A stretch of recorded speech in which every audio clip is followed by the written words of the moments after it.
May 3rd, 1999, Bridge Creek, Oklahoma. An F5 tornado stayed on the ground for 38 miles and killed 36 people. The atmospheric recipe that produced that tornado is assembling again right now across Nebraska, Kansas, and Oklahoma. I hope I am wrong. The instability values, wind shear, and low-level jet on today's models have me more concerned than all season. Stay with me at 10 minutes. I will show you the one ingredient Tuesday night adds that today does not have. And the hurricane season honest assessment I close with is the most direct one I have given all year. For now, today first, because today's setup is serious enough to demand your full attention before we get to anything else. Two separate enhanced risks are in effect today across the United States simultaneously. One sits over the Dakotas and northwest Minnesota. The other covers the Oklahoma Panhandle into central Kansas. No joke, that split means today is not one storm. It is two separate outbreak environments firing at the same time. The northern corridor is where I am most focused, and I will walk through it city by city right now. Roy is a retired electrician in Bismarck staging his crew's equipment in covered storage before 4 this afternoon. Roy, that call is exactly right between 5 and 9 tonight. Your area sees 60 to 85 mile-per-hour gusts. Step outside right now if you are in the Dakotas and tell me what the sky looks like to your west. Your real-time reports from the ground help me give everyone watching a more accurate picture as this develops. Here is what today looks like in the northern corridor hour by hour, starting from right now. Around 4 to 5 this afternoon, storms initiate in North and South Dakota along the dry line. Within an hour of forming, these will be severe. By 6 tonight, a significant squall line develops near Minot and Bismarck, producing 60 to 80 mile-per-hour winds. The 10% Hatch tornado risk covers the entire zone from Bismarck north through Minot and into Manitoba. Hatched, that word means EF2 or stronger tornadoes are in the expected range, not a stretch. Plain and simple. Baseball-sized hail is explicitly possible in this environment, 2-inch diameter, moving at 100 miles per hour. By 8 to 9 tonight, that squall line tracks southeast toward Fargo and Grand Forks with damaging winds continuing. Overnight, the line pushes toward Minneapolis, Twin Cities. Your window is after midnight through 3 in the morning. There is also a conditional tornado threat near Sioux Falls tonight. Environment favors it. Storm mode is uncertain. Keep your alerts on regardless. Conditional does not mean safe.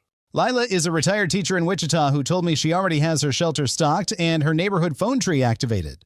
Lila, the southern corridor fires separately near Dodge City and Garden City late afternoon. Your threat peaks around 8 tonight. The southern enhanced risk is a different animal than the Dakotas. Here, the primary driver is wind, not tornadoes. Near Dodge City, Garden City, and Goodland, 75 to 80 mile-per-hour straight-line gusts are expected this evening. The tornado threat in Kansas is real but conditional on storm mode. Watch Wichita closely after 6 tonight. Large hail up to tennis ball size is explicitly forecasted for the Kansas corridor today. By 9 to 10 tonight, this southern complex merges into a line pushing through central Kansas toward Kansas City. Kansas City and Springfield, that overnight line carries 60 mile-per-hour winds and isolated tornado potential. Louisville and southern Indiana, elevated flooding risk from training storms moving into your area late tonight. Meanwhile, the Ohio Valley and central Midwest face their own threat that has nothing to do with tornadoes. Training thunderstorm storms looping over the same area repeatedly will target far eastern Illinois and southwestern Indiana. 2 to 4 inches of rainfall in areas that absorbed heavy rain last week means flash flooding is a real outcome tonight. Turn around and do not drown applies to every low-water crossing from Indianapolis south to Louisville through Wednesday morning. Worth stopping here for a moment because the heat story building west of all this demands equal attention today. A heat dome is locked over the west coast and temperatures today are reaching levels that kill people. Sacramento Valley 105 to 110 degrees Fahrenheit today and Wednesday. That is not uncomfortable heat. That is physiologically dangerous heat. When temperatures exceed 105 and overnight lows stay above 80, the body never recovers between day and night. The 2021 Pacific Northwest heat dome killed 800 people in 4 days, nearly all from indoor heat accumulation, not sun exposure. Portland approaches 90 degrees today. Most homes there have no air conditioning. Buildings absorb heat day over day. Seattle will hit 85 to 87 degrees Wednesday, breaking a June record that has stood since 1992. If you know anyone in Sacramento, Portland, or Seattle, today is the day to make sure they have a cooling plan. Agnes is a retired nurse in Portland who stocks her apartment building's common room with ice packs every June since 2021. Agnes told me yesterday the people who did not survive that heat wave were the ones who thought they would be fine. Pacific Northwest families, what is your cooling plan for Wednesday? Tell me in the comments.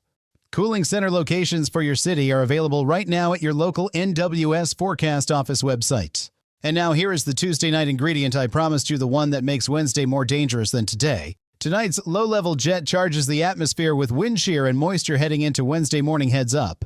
Wednesday, June 10th, is when everything today has built toward, and it is hitting a far more populated corridor. The SPC enhanced risk for Wednesday covers Minneapolis, Green Bay, Milwaukee, Eau Claire, Davenport, and Des Moines. Chicago is now inside the slight risk, folks. That was not true yesterday. A 10% tornado risk sits over Rochester, Minnesota, Cedar Rapids, and the Wisconsin-Illinois border. Storms firing near Minneapolis between 3 and 5 Wednesday afternoon will be discrete rotating supercells. Discrete, one word, one storm, capable of a long-track tornado before any line forms. STP values significant tornado parameter are running 3 to 5 over that corridor Wednesday afternoon. At STP 3 to 5, long-track tornadoes are in the expected range. The June 2010 derecho had the same signature. By 7 Wednesday evening, storms upscale into a squall line toward Milwaukee and Chicago with 70 to 80 mile-per-hour winds. Wednesday night, that line pushes into Michigan, Indiana, and Ohio. The severe weather does not end until early Thursday morning. Marcus is a retired teacher in Minneapolis who told me his family runs a Wednesday severe weather drill every spring. Marcus, this Wednesday is the real thing before 3 in the afternoon. Everyone needs to know exactly where they're going. Minneapolis, Rochester, Eau Claire, and the Wisconsin-Illinois border, your shelter plan for Wednesday needs to be set today. Thursday extends the threat into an even more densely populated corridor than Wednesday, honest to goodness. The SPC enhanced risk for Thursday covers Chicago, Milwaukee, St. Louis, Springfield, Peoria, and Rockford. A 999 millibar low tracks directly over Green Bay Thursday afternoon. That is the circulation center driving the tornado corridor. Along the Wisconsin-Illinois border, discrete supercells are possible before the main line arrives. That border region has been mentioned in severe weather discussions repeatedly this season, and Thursday is the most serious yet. By 4 Thursday afternoon, the line becomes widespread across Chicago and Milwaukee, widespread and destructive. Friday, the cold front crosses the Appalachians and delivers flash flood risk to Pittsburgh, West Virginia, and the Mid-Atlantic. 2 to 4 inches in areas already saturated from last week will test every urban drainage system in that corridor. New York and Philadelphia, you are not in the primary severe weather corridor, but Friday afternoon brings organized storm clusters. The bigger East Coast story is the cold front's moisture load flooding, not tornadoes, is the primary Friday threat.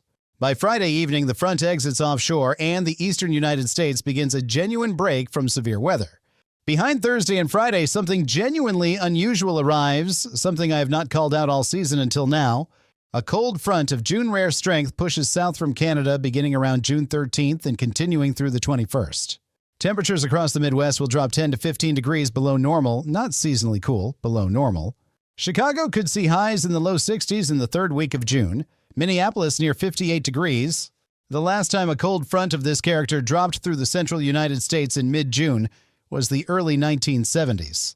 This is not the end of severe weather. It reorganizes the storm track south toward Oklahoma, Arkansas, and the Tennessee Valley. But for the Midwest and Great Lakes after the most active week since April, Saturday, June 14th will feel like a gift. Before the bottom line, something real that is worth holding on to. Iowa and Illinois corn at critical growth stage receives 2 to 4 inches this week, exactly what July needs. The drought signal building across Missouri and Kansas gets erased this week by rainfall totals exceeding 5 inches in some locations. And the below-normal hurricane season outlook gives Gulf Coast communities extra time to prepare emergency kits without pressure. The cool down arriving June 14th will be truly comfortable, low humidity, upper 60s, open windows, good lord, it will be earned. Here's your direct action list, one item per region, nothing extra. Dakota's today's storms fire at 4, squall line by 6, 60 to 85 mile per hour winds shelter before lunch. Kansas and Oklahoma today Dodge City corridor active by 6 tonight. 75 to 80 mile per hour gusts cover your vehicles. Ohio Valley tonight training storms mean flash flooding, no flooded roads, no exceptions through Wednesday morning. Pacific Northwest today through Wednesday 105 to 110 degrees. Indoor heat kills find air-conditioned shelter before tonight. Minneapolis and Wisconsin Wednesday 10% hatch tornado risk. STP 3 to 5 shelter plan before noon Wednesday. Chicago and Milwaukee Wednesday through Thursday enhanced risk both days. 12 million people in corridor alerts on cars away from trees. Mid-Atlantic Friday flash flood threat as front crosses Appalachians. Watch your local NWS alerts from Thursday evening forward. For everyone, the June 14th cool down is real. It is unusual, and after this week, it is truly earned. If someone you care about is in the Dakotas, the Plains, or the Midwest, reach out today, not after Tuesday's sirens. Worth explaining exactly what makes today's northern corridor different from a typical severe weather day. The atmospheric cap that held storms back all morning will break simultaneously across a 300-mile corridor this afternoon. When the cap breaks uniformly like that, storms explode across the entire corridor at once instead of firing one at a time. That simultaneous initiation, no two ways about it, produces the squall line kind that yields widespread 80-mile-per-hour winds. It also means there is very little time between calm conditions and dangerous conditions, sometimes under 20 minutes. The May 1999 Bridge Creek tornado I opened with was the strongest ever recorded at 318 miles per hour wind speed. What made it extraordinary was not just the intensity, it was how quickly it intensified after the cap broke that afternoon. Today's environment has similar cap break characteristics, similar dew points, and similar low-level wind shear architecture.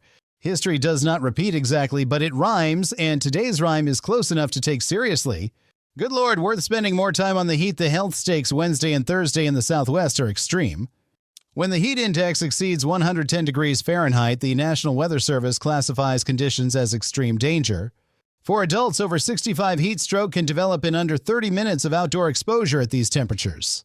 Symptoms include confusion, hot, dry skin, and body temperature above 104 degrees. Call 911 immediately if you see these. Anyone in Sacramento, Las Vegas, Phoenix, or the Central Valley without air conditioning needs to leave their home today. The Wednesday tornado corridor deserves more detail because the environment is not just favorable, it is stacked.